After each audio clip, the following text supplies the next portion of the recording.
चलिए अब हम स्टार्ट करते हैं हमारा सेकंड पार्ट लेक्चर का। अभी तक हम लोगों ने क्या पढ़ लिया है? अभी तक हम लोगों ने पढ़ लिया है लॉग क्या होता है, वो कैसे डिफाइन होता है, और लॉग से एक्सपोनेंट में कैसे जाते हैं और एक्सपोनेंट से लॉग में कैसे जाते हैं। अब इनकी डेफिनेशन पे बेस्ड ही कुछ बेसिक क्वेश्चन देखते हैं, जिससे कि हमें थोड़ा सा आइडिया लग जाए कि लॉग को कैसे इक्वेशन में से हटाया जाता है। तो चलिए let's take an example. Question number 1 in which हमको बोला है find the value of x if log 81 with base 3 is equals to x।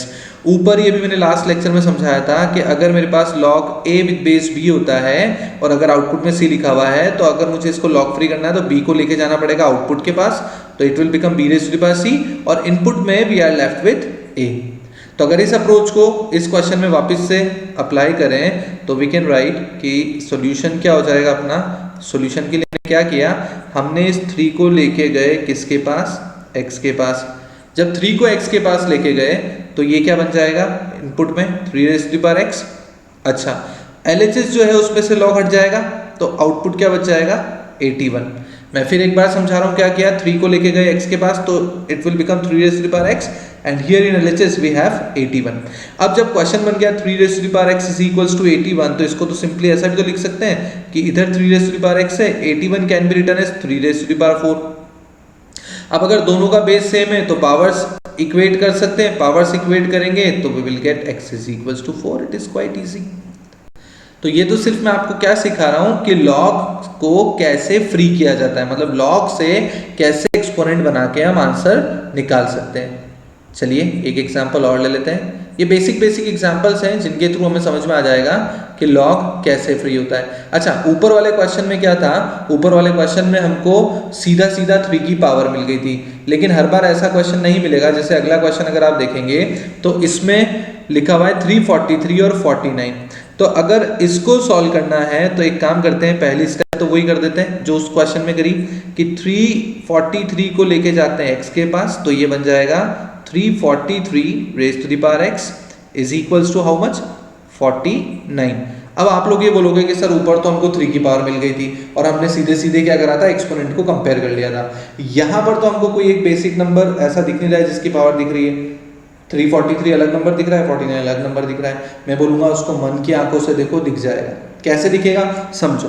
343 can be written है 7 क्यूब, तो मैंने 343 को रिप्लेस किया 7 रेज़ टू द पावर 3 से, और उसके ऊपर जो x लिखा हुआ है वो तो एज इट इज लिखा हुआ है ही, is equals to how much 7 square. यहाँ तक आई डोंट थिंक कोई परेशानी होगी। अब इसको थोड़ा सा और आगे करते हैं क्वेश्चन को कि यहाँ जो 7 raise to the power 3 raise to the power x था, by law of exponent we can write it as 7 raise to the power 3x, और RHS में क्या हो गया 7 स्क्वायर। एक नंबर के ऊपर दूसरे नंबर होती है तो दोनों प्रोडक्ट हो जाता है ना लॉस ऑफ एक्सपोनेंट से, तो वही हमने यहाँ किया। अब इन दोनों का बेस सेम हो गया, तो पावर इक्वेट कर ले तो 3x is equals to how much 2। So finally will get x is equals to what 2/3।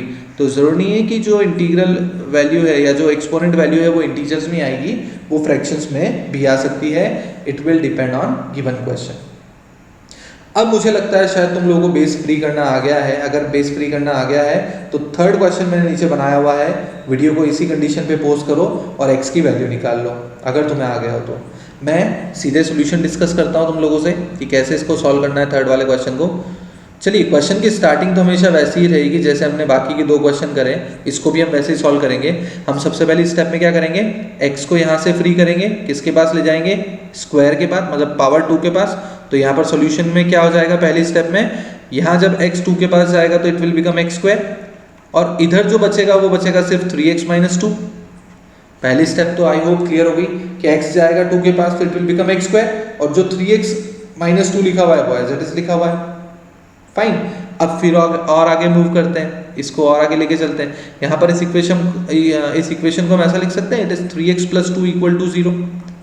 यहाँ तक भी कोई परेशानी नहीं होनी चाहिए। अब ये तो क्या हो गया, क्वाड्रेटिक हो गया x में, और वो निकालना हमको x ही है, तो क्वाड्रेटिक की स्प्लिटिंग मिडिल टर्म लगा दें। स्प्लिटिंग द मिडिल टर्म मैंने वीडियो डाला हुआ है, तो अगर किसी ने नहीं देखा है तो उसको वहां जाके पहले देख ले बेसिक। मैं यहाँ पर ये मान के चल रहा हूँ कि आपने बेसिक लेक्चर्स देख लिए हैं, और x² - 3x + 2 को मैंने डायरेक्टली लिख दिया x - 1 × x - 2 = 0। तो यहाँ से x की क्या क्या वैल्यू निकल के आएगी, we will get 2 values of x। x is equals to 1 and x is equals to 2। तो यहीं पर आंसर हो जाएगा कि x की वैल्यू 1 हो गई और x की वैल्यू 2 हो गई। बहुत सारे बच्चे बोल देते हैं हाँ सर यही आंसर है। मैं बोलूँगा this will be not our final answer. क्यों नहीं है? क्योंकि समझो आपने जिसकी वैल्यू निकाली उसको क्वेश्चन में डाल के भी तो देखोगे। अब तुम खुद सोचो कि अगर मैं x इक्वल टू 1 क्वेश्चन में डालूंगा तो मेरा जो बेस बन जाएगा वो बेस कितना बन जाएगा 1। और जब मैंने लॉग तुम्हें पढ़ाया, जब मैंने ऊपर लॉग पढ़ाया था तब मैंने वहाँ पर क्या लिखा था, यहाँ पर साफ साफ अगर तुमको दिख रहा हो तो लिखा है कि a is not equal to मतलब 1, मतलब base is not equal to 1। Base कभी भी 1 नहीं होगा। तो जब बेस 1 नहीं होगा तो यहाँ पर भी हम इस बेस को 1 कैसे ले सकते हैं? नहीं ले सकते ना।